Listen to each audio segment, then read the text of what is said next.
Every time I talk Florida or wanting to go to Florida or wanting to invest in Florida, the first thing that comes out of everybody's mouth is hurricanes. Yeah. Like, but there is hurricanes there. Okay. You have snow in Canada. Texas has tornadoes. We have earthquakes and wildfires on California. So everyone has something, right? And our job is to mitigate risk.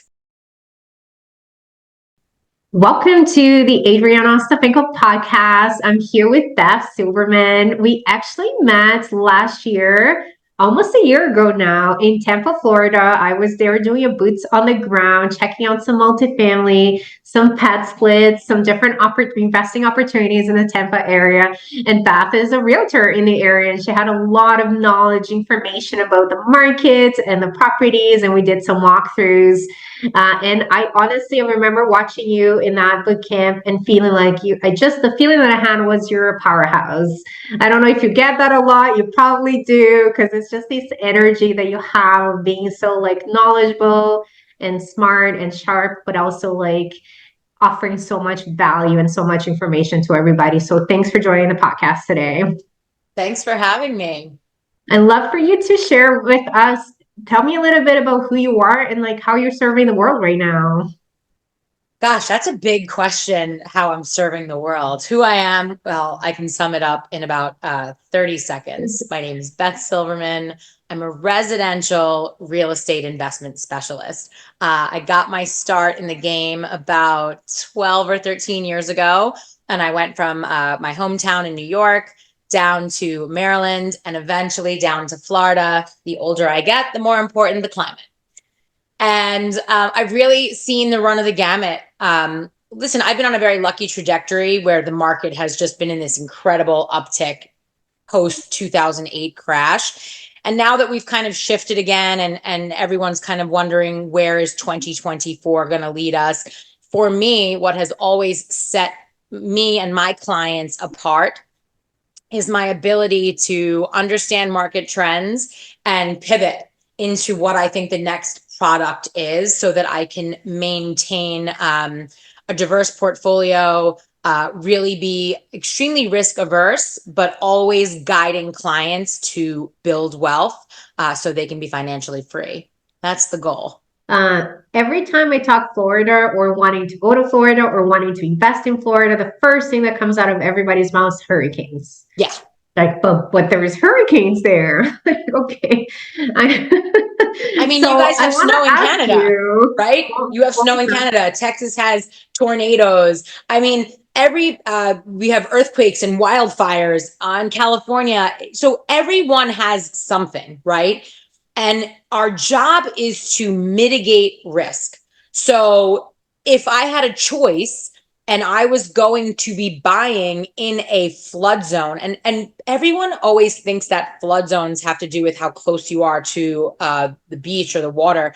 It has to do with your elevation. We flood when it rains, not necessarily in a hurricane, right? So like people have to first get educated.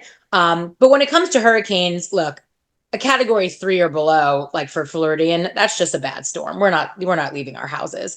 And then obviously 4s and 5s are where things get a little bit more dangerous. But if you're buying something that is new or built after, I want to say, one of the bigger storms in 2016, the building codes continuously change, not because they want us to not be able to build, because they want our houses to stay standing. So if I had resources, I would be buying on elevation. I would want on stilts. I have a client with a $1.5 million beach duplex, legal Airbnb on both sides. And it's across the street from the beach in the Gulf of Mexico. Typically and remember, not the HOI, not the homeowner's insurance, not the Airbnb insurance, just the flood insurance would typically be around $10,000 or $11,000 a year.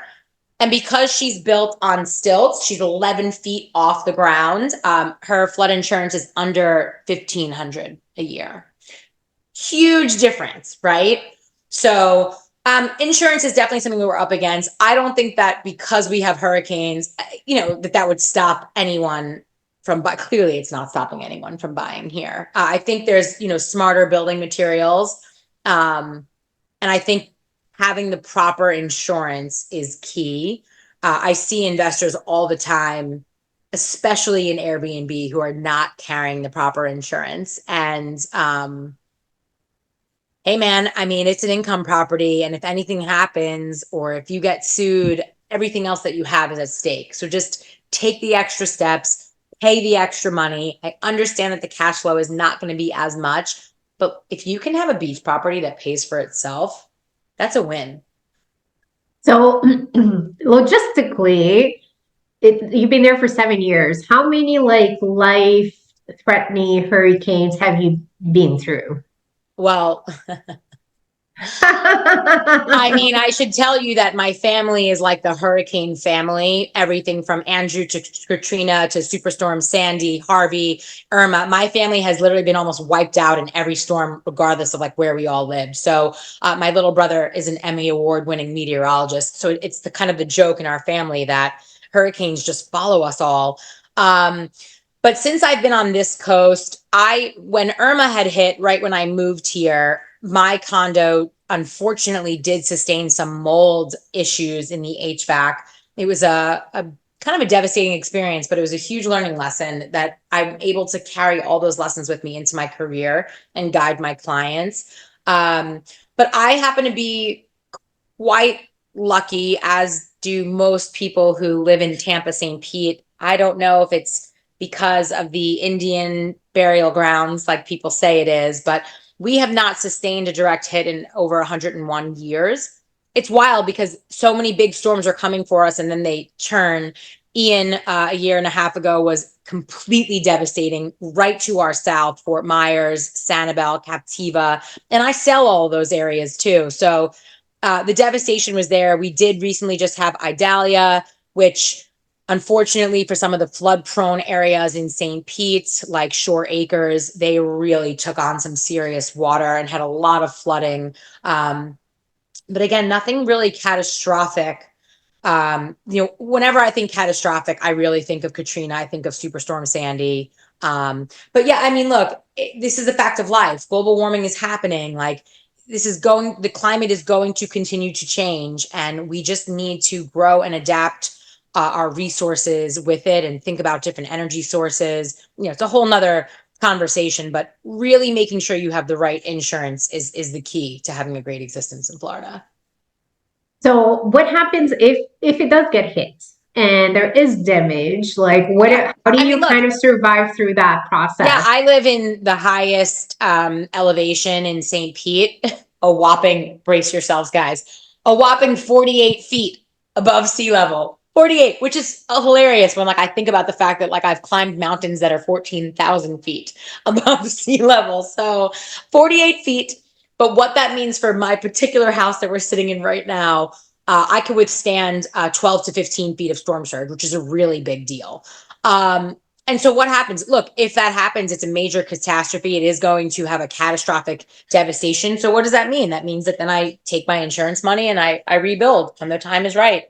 And life keeps on keeping on. That's it. I would never live my life in fear of a superstorm. At the end of the day, first and foremost, every news channel, there's so many articles. We have hurricane-free tax week 2 times a year. There are lists. Every realtor sends it to their clients. I mean, there's so many lists of what to do, what to prepare, what to get. Generators, first aid kits. I mean, it becomes kind of old hat. And then as we're preparing for storms, picking up sandbags, understanding your elevation, understanding your evac route. So for people, even people who are visiting, imagine I have a million clients with Airbnbs. So even if there are guests that are staying in our Airbnbs and we have inclement weather, we always make sure that everyone feels safe and secure. But for me, it would never even be a thought to halting a move to Florida.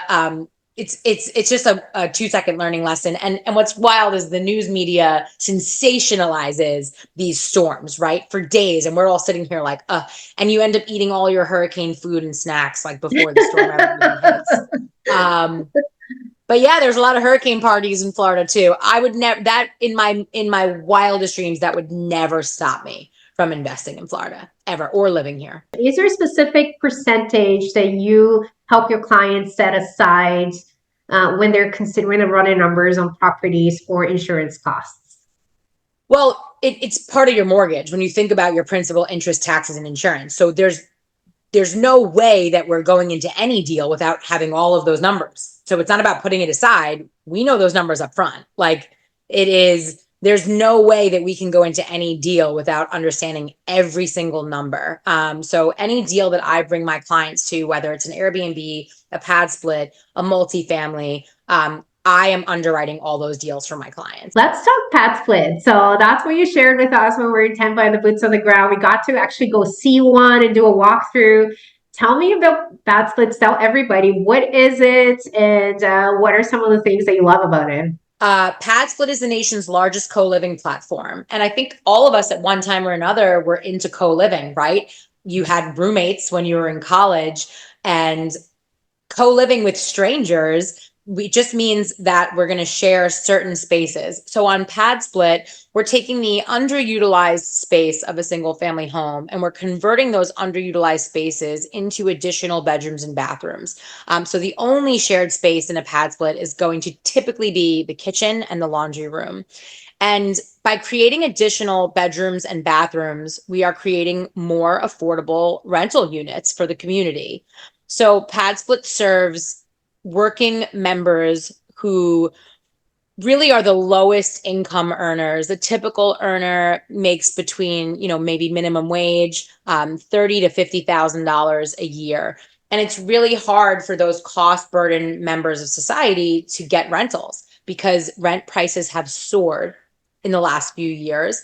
And to get into a rental, you need first, last, security, great credit, no pets, you need all this stuff. And so for people who are living out of their work van, who are living in motels, who are couch surfing, who just don't have a safe place near where they work to call home, Padsplit is the solution. For the investors, Padsplit allows us to reap multifamily returns on a single family house. So for me, if you came to me and you were like, Beth, I want an Airbnb, in my market, a legal 2-2 beach condo is going to run you around 600,000 plus, whereas the Padsplit, those acquisition costs are going to be under 350. And that's really exciting. You talked about the need for real estate investors to ultimately be diversified in different strategies. What would you say are the top few strategies that you like to do yourself and recommend to your clients? So for me, it's always been about pattern utilization and trying to stay ahead of where the economy is going. And so, and also I'm constantly looking at it from the real estate, like the realtor lens of who is my client. Like in COVID, my client became physicians because they were exhausted and they wanted to 10x and speed up their retirement strategy. So, and now my client is really realtors because they just came off of this huge 5-year run where they're sitting on all this money. And then suddenly the market shifted and they realized, whew, this is exhausting. I need to speed up my retirement strategy. So I'm really focused on what client's avatar matches the economy and then what investment. So you'll never catch me doing flips right now. It's just a waste of time. I am not going to compete with wholesalers, with professional flippers to find the great deals because of who my end user is. I think if you're flipping in luxury, there's always a market for that. And I think, again, depending on where you flip, I just wish people out there would understand that housing trends and housing reports, they're in arrears. Like when they come out, what came out right now is Q3 from last year. So it's because I keep seeing all these reports that Lakeland, Florida is this great market to flip in and everyone was putting Padsplits there as well. I know why they were doing it because it was a super low barrier to entry. But guess what? Too much supply, too fast. What happens? So for me, I think it's about, Airbnb was the move. Why? Because people were tired of hotels. Hotels charge the most insane amount of money, insane hotel tax. But now Airbnb, God forbid you want to check in an hour early or check out an hour late and the cleaning list that you're left with. I'm on vacation. I don't want to do that anymore. So I've always felt that you should be in buy and holds. Like to me, if you need quick cash, you should be in flips and wholesales. But if you want to build long-term wealth, you need to buy and hold, and you need to understand when and how much to leverage. I really believe that I think I'm sometimes surprised that people think it's too late at 45, 50, 55, 60, 65 years old. Think about how long you're going to live and what our life expectancy is too. And think about the fact that most mortgages take 20 to 30 years to really pay off. So you've got plenty of time. And that's why I love the leverage strategy. Also, taxes. If you really think about how wealthy people generate wealth, create wealth, and sustain wealth, it is through tax incentives, tax write-offs, tax benefits, depreciation, cost segregation. When you start to make more money, you need to write more things off, and real estate is a great way to do that. I think other things that I wish people understood is that, the bank has never lent you money to invest in crypto or to invest in the stock market, but the bank is certainly going to lend you money to buy houses. That's pretty awesome. And if it's not the bank, it's going to be somebody else's money. Someone will be out there to lend you money. It's always about just understanding the risk, understanding your financial limitations, and making sure you have the right team in place in order to get you to that end goal. It never really gets less scary when you're making an investment. Even though we tend to understand outcomes better, we understand how to fail forward boldly, and learn quickly from our mistakes, and we understand we learn in failure. Do you feel that it ever becomes less scary? Not at all. Closing days are the most stressful things in the world for me. It's the weeks to closing is so stressful like crazy. I tell you, it doesn't matter the size either. I just went through, we did a land assembly for one of our developments, which we bought a tiny, smallest property I ever bought, like 700 square foot detached home. And it was just, it felt, it was a funny transaction with a small amount of money, and but it just felt just as stressful as when we're closing on 50 unit building. So it doesn't matter the size, the transaction, and putting things together. It always feels, always comes with its amount of stress and emotions attached to it. I don't know why we have this thing, like we need to see our money in the bank. It's not doing anything in the bank. It's just sitting there. Even in a high yield savings account, it's still hardly making money. And it's such a weird thing that you're like, okay, but I need the easy access to the cash. Why? Why? What, do you suddenly think you need $150,000 tomorrow? Liquid? Why? Like, buy the house, buy the real estate, and wait and sit and wait, and it will get better and better and better. The biggest thing I can also say is keep up with your maintenance. I watch people that are long-term landlords, and deferred maintenance is a killer. Like, if you shouldn't be living off cash flow ever. You should be using cash flow to leverage to buy more properties. And then obviously you should be taking that money from cash flow and putting it into reserves and thinking about the systems and how much do they cost over the life of holding the home. If you have to change a roof, that's a major expense. An HVAC is a major expense. Plumbing, changing out the plumbing is a major expense. So these are all things that you should know going into the acquisition on the front end, but also getting behind on maintenance issues, it's a kiss of death. Would you do it with your own human body? What happens when you put off going to the doctor? Bad news bears. So many good things there. I did a reel that said like, think like the bank does. Because ultimately, if you're looking to grow money, like, who has the most amount of money that they, leverage in the world? It's the banking system. Just under the government who controls our banking system, it's the banks. They do this model. What is the most leverageable? I don't know if that's a word, but what do you own that you can leverage the most? It's real estate. There's nothing. There's a reason that 90% of millionaires have made their money in real estate. It's like, so it's one of these things where for anyone who's not in the game, I always there's all these like common misconceptions that if somebody says I'm a real estate investor, they must have a million doors. Why not two? Like, why not just have a house? And P.S., I don't care if you ever have a homestead. You could rent forever and have income properties. Like, I wish we would normalize people's first purchase being an income property. It makes a lot more sense if you do it that way. We should normalize helping our children buy income properties. If they go to college, buy the house, rent it out to all their college roommates. You know, there's so many strategies. So crazy. This is what we did. So we bought a house and we sold it and to take that equity and buy investment properties. And we rented for 4 years to start a portfolio because we're like, this is the resources that I have. And honestly, we bought again and we live in our primary now. I did it for my husband because if it was up to me, we would have rented for, maybe ever, who knows. But that alone allowed us to get over 20 units and really got our real estate investing like started.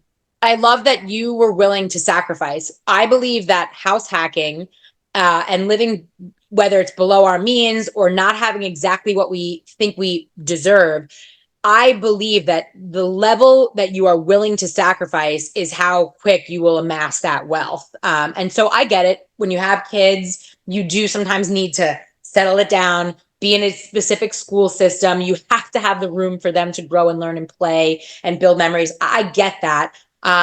But in times that you can sacrifice, I think that everyone should in order to buy income properties. I feel pretty passionate about it. And here's this like a secret, not so secret to your point, to the sacrifice there. What we did was we sold the one house, that's all we had at the time, went out, got like 5 properties that equal 20 units, and then circled back and bought again because we had wealth from those units. We were able to get money to like circle back and get another property that we now live in, and kept growing. Now we're up to hundreds of units in real estate by focusing on the multifamily side. So it just gave us that first, ability to do that. So I'm a big believer in renting as well. If you can keep your expenses low and make sure you're investing. When people ask me that are just starting, should I buy my first property or should I buy an investment property? Should I buy my house or investment? Like, go investment first. You need to be producing income, investing, making money.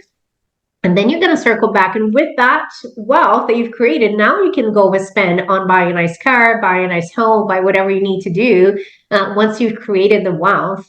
I wish it's all really, it comes down to that financial literacy education and how are we teaching, especially young kids.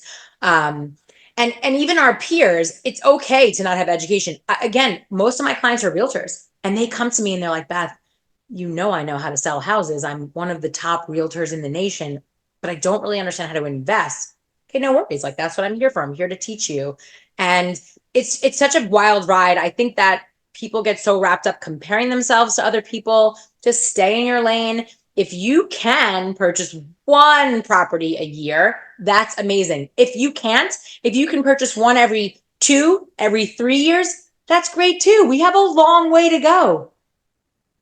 I love this. I feel like we could probably keep talking for another couple of hours. This has been so much fun. I do usually end my podcast with one last question that I'm going to ask you. And then I feel like we should do this again sometime soon, maybe when I'm in Florida, because that would be so fun. We could do a live one. The question is, if you had the world's attention for 30 seconds, what message would you share? Life is unpredictable, but your financial future does not have to be. I can teach anyone how to build wealth by using the housing market as the vehicle through leverage, equity, cash flow, tax incentive, and eventual personal use. I think that real estate is the vehicle to attain financial freedom in ways that we never thought possible. All people need to do is find me and I can show them how. So how can people find you? On Instagram, Build Wealth with Beth. You can go to my website, buildwealthwithbeth.com. LinkedIn, Beth Silverman. Facebook, Beth Silverman. You can Google me. If you're looking to purchase, again, anywhere in and around Tampa, but I have business partners in every single state. If you're a realtor who wants to learn about Padsplit, get in my DMs. I'm actually doing a webinar this Wednesday night. If you're an investor who wants to learn about Padsplit, we are doing a webinar at the end of this month on the 30th. So you can just get in my DMs and I will give everyone access to all that stuff, because the more people who know about it, the more money we all make together. The world's a better place. Amazing. This has been so much fun, so much value. If you guys like these videos, please make sure to subscribe, like, and share. Follow Beth. Get more information from her if you're looking for real estate, really anywhere in the US, but even more specifically in the Tampa area, make sure to reach out to her and get this wealth of knowledge and information. I look forward to seeing you again sometime here, Beth. Can't wait till you're in Florida. Thank you. See you soon.